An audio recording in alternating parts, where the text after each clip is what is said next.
Amr bin Luhai. Hafal nama itu, Amr bin Luhai. Nama ini luar biasa ini. Karena baginda Nabi SAW mengatakan, aku diperlihatkan Amr bin Luhai di neraka, isi perutnya keluar sambil dia memegangnya, karena dialah orang yang pertama mengganti ajaran Ibrahim alaihissalam. Di Mekah teman-teman, setelah Ibrahim alaihissalam meninggal, Ismail alaihissalam meninggal, tetap manusia dalam keadaan tentram. Di Mekah teman-teman, suku Jurhum ini teman-teman, rupanya dengan adanya musim haji mendapat keuntungan yang banyak, karena mereka dagang makanan, dagang minuman, seperti sekarang.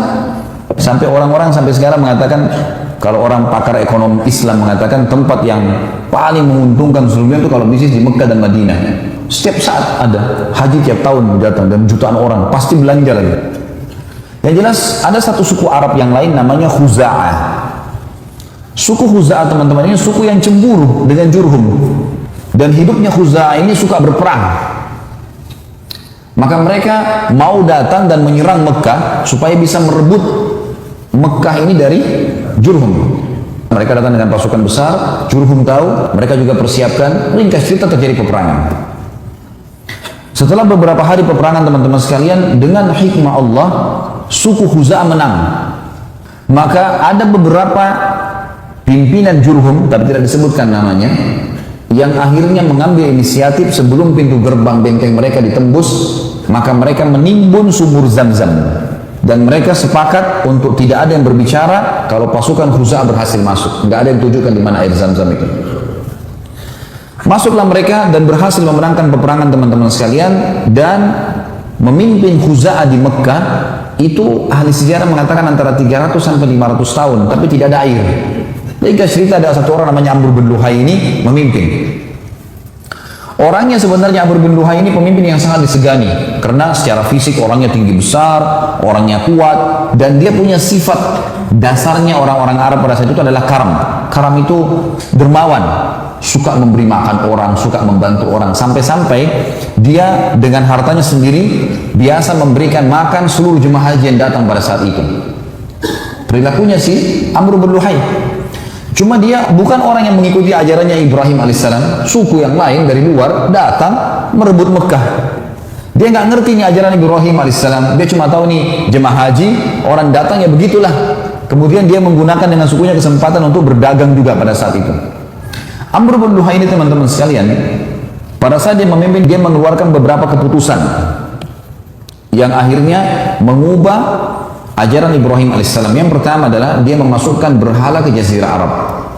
Ceritanya, suatu hari Amr bin Luhai ini pergi ke negeri Syam. Negeri Syam tadi saya bilang Libanon, Syria, Yordania, dan Palestina. 4 negara dulu namanya Syam. Dia melihat ada orang di sana namanya suku Amalik. Suku ini lagi nyembah-nyembah berhala. Lalu Amr berkata, apa yang kalian buat? Kata suku ini, patung ini mendekatkan kami kepada Allah. Dan kalau kami butuh apa-apa, kami minta kepada patung ini. Patung ini menurunkan hujan buat kami, menyembuhkan penyakit kami, memberikan keturunan buat kami, dan seterusnya. Amr bin Luhai tertarik dengan itu. Lalu dia bilang, kami di Mekah tidak punya air.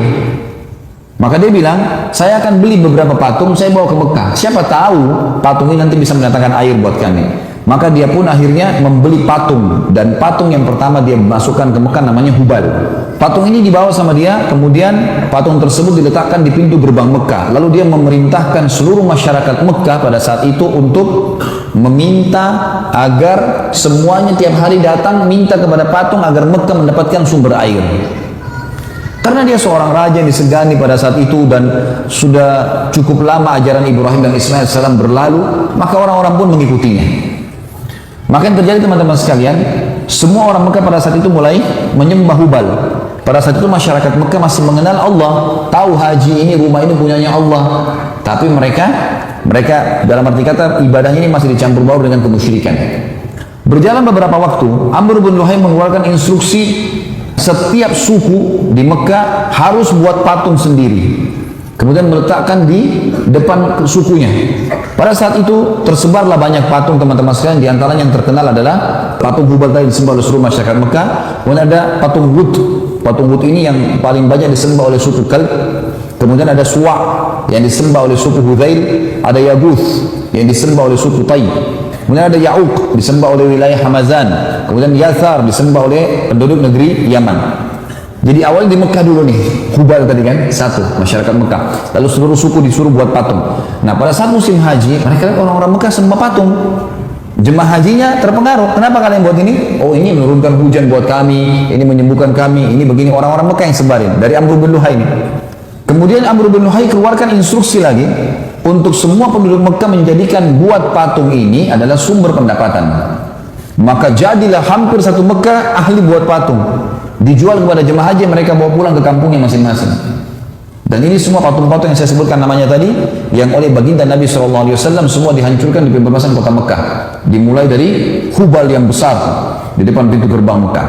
Dan yang paling aneh sekali adalah patung yang disuruh sembah oleh Amr bin Luhai yang dia tidak tahu kisahnya, namanya patung Isaf dan Nailah. Isaf teman-teman nama seorang laki-laki dari Yaman, Nailah nama seorang perempuan dari Yaman.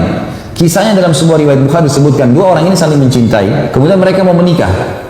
Tapi ternyata waktu si Isaf melamar Nailah, ayahnya Nailah nggak setuju. Apa yang mereka lakukan? Zaman dulu orang kalau mau ketemu janjiannya di musim haji. Ketemu di musim haji. Di musim haji, masyarakat banyak, tidak semua orang tahu. Keduanya pada saat sedang berada di depan Ka'bah dan orang-orang semua sudah istirahat malam hari, tiba-tiba berzina. Dan waktu keduanya berzina depan Ka'bah, Allah kutuk menjadi patung. Ini terjadi waktu suku Jurhum masih berkuasa, belum masuk Khuza'ah. Apa yang terjadi teman-teman? Suku Jurhum meletakkan Isaf di Gunung Safa dan meletakkan Nailah di Gunung Marwah agar jadi pelajaran. Setiap orang sa'i, ini lihat nih, buat dosa di depan Ka'bah, ini hasilnya. Waktu Amr bin Luhai masuk, dia nggak ngerti nih, ini patung apa? Dikira memang orang Mekah sembah patung gitu. Lalu dia menyuruh patung Isaf dan Nailah dipindahkan dekat Ka'bah dan disuruh sembah. Jadi disuruh sembah apa? Manusia yang dikutuk oleh Allah karena berzina. Baik teman-teman sekalian, selanjutnya yang dikerjakan oleh Amr bin Luhai adalah mengubah talbiyah. Mengubah talbiyah ini, talbiyah yang masyhur di zaman Ibrahim alaihissalam adalah talbiyah yang disyariatkan dalam syariat Nabi Muhammad alaihi wassalam. Labbaik Allahumma labbaik, labbaik la syarika laka labbaik, innal hamda wan ni'mata laka wal mulk la syarika lak. Artinya, aku menjawab panggilanmu ya Allah, aku menjawab panggilanmu dengan santun ya Allah. Aku menjawab panggilanmu dengan santun dan tidak ada sekutu bagimu. Sesungguhnya segala puji-pujian dan nikmat serta kerajaan hanya milikmu dan tidak ada sekutu bagimu. Sampai sini adalah talbiyah yang masyru', talbiyah yang dianjurkan. Amr bin Luhai datangkan kalimat terakhir ditambahkan illa syarikan huwa lak tamlikuhu wa ma malak, kecuali sekutu yang kau miliki dan kau kuasai. Ini kalimat syirik, nggak boleh. Artinya berarti Allah punya sekutu, sementara Allah mengatakan la syarika, tidak ada sekutu baginya. Amr bin Luhai lalu menetapkan syariat bagi masyarakat Mekah yang ia karang sendiri, keluar dari ajaran Nabi Ibrahim alaihi salatu wassalam, yaitu pensakralan hewan tertentu, bahira, sa'iba, wasila dan ham. Allah yang maha tinggi dan maha mulia menceritakan kasus dalam surah Al-Ma'idah. Saya bacakan ayatnya, surah Al-Ma'idah, surah nomor 5 ayat 103. Ini Allah ceritakan tentang pensyariatnya Amr bin Luhai di Mekah nih. A'udzu billahi minasyaitonir rajim. Ma ja'alallahu min bahiratin wala sa'ibatin wala wasilatin wala hamin walakinnal ladzina kafaru yaftaruna 'ala Allahi al-kadzib wa aktsaruhum la yaqilun. Allah sekali-kali tidak pernah mensyariatkan bahira, sa'ibah, wasilah dan ham. Akan tetapi orang-orang kafir membuat-buat kedustaan terhadap Allah dan kebanyakan mereka tidak mengerti. Maksudnya orang kafir adalah Amr bin Luhai yang akhirnya disyariatkan di Mekah. Apa itu hewan-hewan teman-teman? Bahira adalah unta betina yang telah beranak 5 kali. Jadi kalau ada unta betina melahirkan sampai 5 kali dan anak kelimanya jantan. Lalu unta betina itu dibelah kupingnya, dilepaskan, tidak boleh ditunggangi dan tidak boleh lagi diambil air susunya. Ngarang-ngarang, nggak ada hubungannya sama sekali. Unta melahirkan 5 anak, anak kelimanya jantan, apa hubungannya gitu? Kupingnya dipotong, tidak boleh lagi diganggu gugat. Itu namanya bahira. Allah mengatakan Allah tidak pernah sekali-kali mensyariatkan bahira, nggak ada hubungannya. Kemudian dikatakan wasilah atau sa'ibah, bahiratul wala sa'ibah. Sa'ibah adalah unta betina yang dibiarkan pergi kemana saja karena suatu nazar. Seperti jika seorang Arab jahiliyah akan melakukan sesuatu atau perjalanan yang berat, maka ia bernazar akan menjadikan untanya sa'ibah bila maksud atau perjalanannya berhasil dengan selamat.